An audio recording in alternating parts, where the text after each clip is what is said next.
At Bold Advice, we care a lot about collaboration and communication, but how much does working together really matter for a project outcome? We decided to put that to the test by building some IKEA chairs. What collaboration model gets the chairs built the fastest?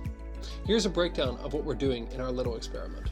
One of us builds one chair, two of us build one chair, one of us builds two chairs, and two of us build three chairs in a production line setup. And marketing does the most important job of all. We sit back and we coordinate. Take a guess in the comments below what you think will win. With that being said, 3, 2, 1, go.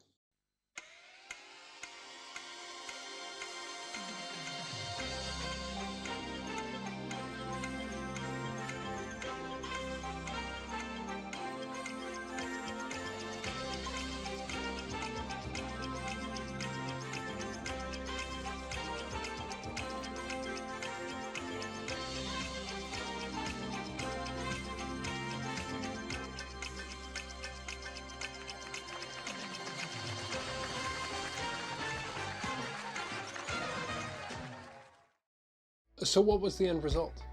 Well, as you can see, collaboration always wins.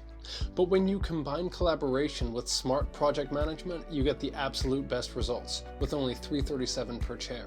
What are your thoughts on this? Let us know in the comments. Think you can do this faster with your project controls background? Come to our office for a trial run, and we might ask you to come help our clients with some bigger projects than just assembling chairs.